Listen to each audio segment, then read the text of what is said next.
हौखिबा नुमित्ता खुराई मैरा पाइबे अपुनबा लुपना cookie खुलाई पाइबसिंगना attack चथरकपदा Mitcham कया हात पाइ यानिंगदे हाइदुना मियामगी रैली अमा चटखरे रैली अदु लमरोंग बाजारदगी तेलिपति रोमदा लाकलगा सोबम लेकाई फावरगा जेनिम्स रोड त लाकलगा लमलोंग इमा कैथेल फाव चटखी मैरा पाइबे अमना फोंगदोरकपदा मिचम कयाना ममा मपा मचा काइनबगी मैचा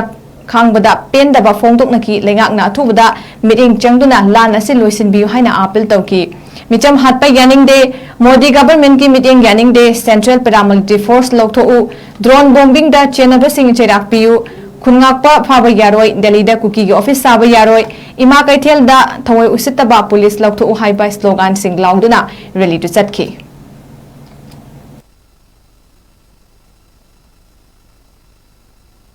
अखोइना सिंजरिबा मेरानी लेसी अखोइ खुराई में कैदा लेरिबा मेरा पाइबिसिना अमतो अन यारकांदा सिंजाबनी मरु अन ngasi अखोइ रेली लेसी यामना खमोय सोबा ममासिना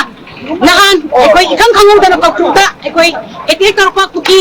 नार्कोटिरोरिस्ट सिना एटेक तरपदा नुपी ममा मसा अमसोए अदुगा अखोइ खुनगापा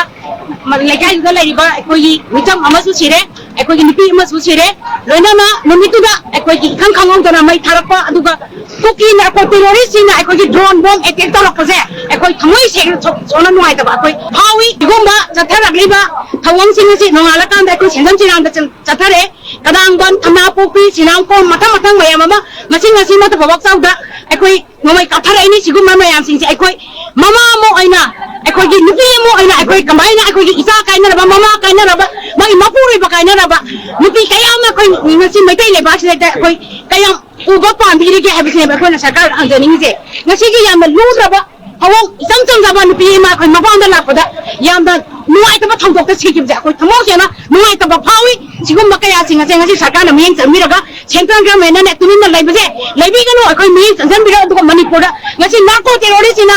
कहि अनि फरक तोरबाजे लान चथरक बजे ngasi सेंट्रल गवर्नमेंट सिना करिगुमि अमका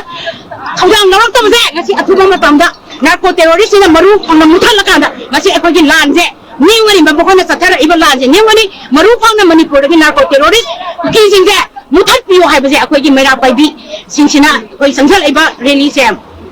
मरु अन सिटी पांदंग संजन जरपन